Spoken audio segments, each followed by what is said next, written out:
देखिए, अगर अब द्रव के स्थान पर अगर हम जल का प्रयोग करते हैं तो कहलाएगा जल स्नेही क्लोराइड। देखिए, इसमें क्या है, इसकी पहचान कैसे होगी कि जल स्नेही जल विरोधी। देखिए, जब कोलाइडी विलयन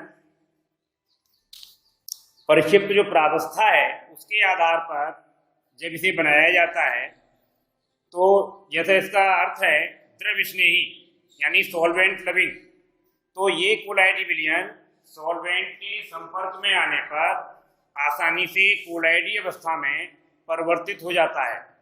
और द्रव के स्थान पर अगर हमने जल का प्रयोग किया है, सामान्यतः किया जाता है, तो ये कहलाएगा जल स्नेही कोलाइड।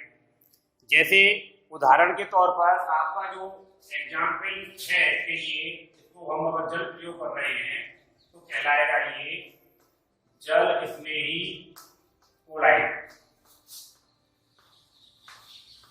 तब कहते हैं कि हाइड्रोफिलिक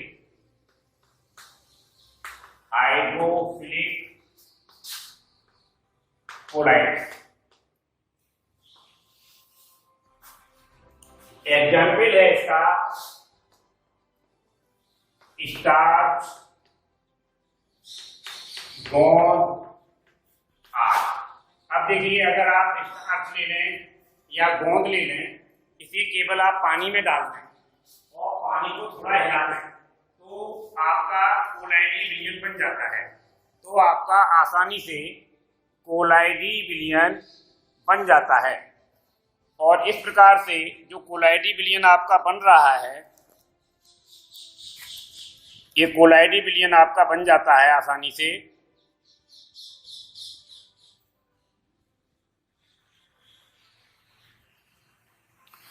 ये कोलाइडी विलयन बन जाता है आपका इस तरीके से स्टार्च, गोंद।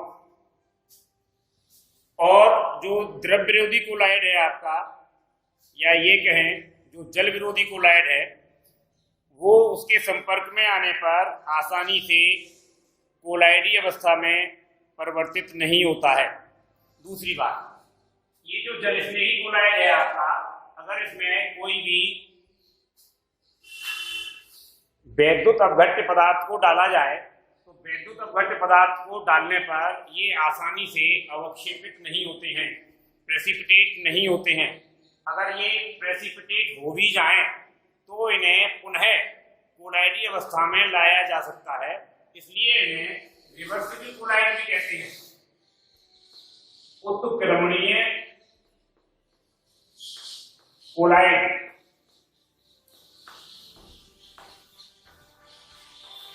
यानी रिवर्सिबल।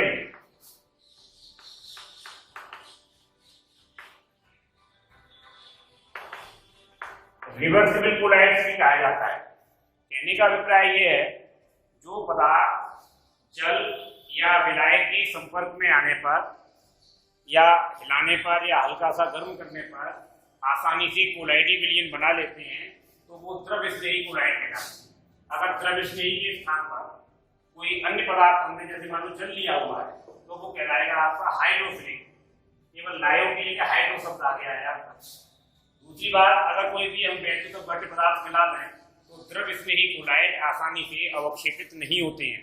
अगर ये किसी भी विधि से अवक्षेपित कर भी लिए जाएं तो इन्हें पुनः कोलाइडी अवस्था में लाया जा सकता है, इसलिए इन्हें हम उत्क्रमणीय कोलाइड भी कहते हैं। ठीक इसी तरीके से जो द्रव विरोधी कोलाइड है आपके, उनको समझिए आप। इसके बाद है आपका द्रव विरोधी कोलाइड।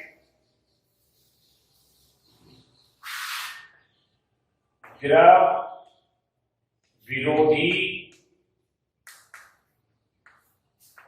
कोलाइड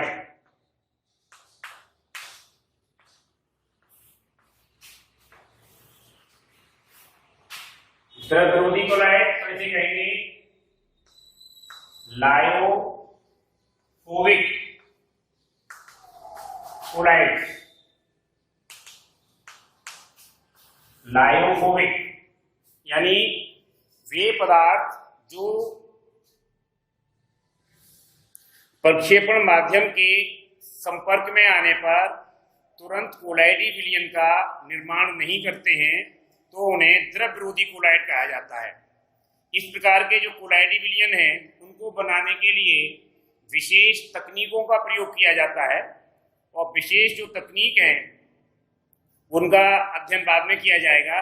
विशेष तकनीक कुछ भी हो सकती है आपकी, उनका हम प्रयोग करते हैं, और प्रयोग करने के बाद जैसे आपके धातुओं के सॉल हैं, गोल्ड सॉल हैं, यानी जितने भी धातुओं के सॉल हैं, जैसे एग्जाम्पल है इसका गोल्ड सॉल, सल्फर सॉल। तो सल्फर को या सोने को आप जल के संपर्क में लाएं तो ये नहीं है कि वो आसानी से कोलाइडी विलयन बन जाएगा। इसके बनाने के लिए हमको विशेष विधियों का प्रयोग करना होगा। अगर हमने द्रव के स्थान पर अगर जल का प्रयोग किया हुआ है तो ये कहलाएगा आपका जल विरोधी कोलाइड। जल विरोधी कोलाइड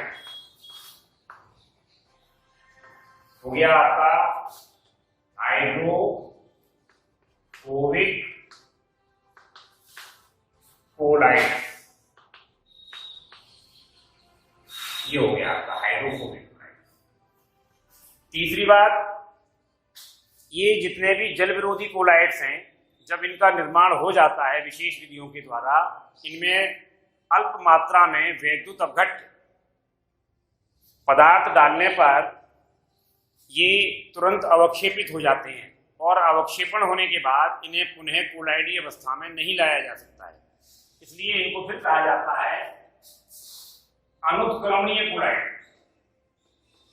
ये अनुत्क्रमणीय है, पुनः इनको नहीं बनाया जा सकता। अनुत्क्रमणीय कोलाइड, इररिवर्सिबल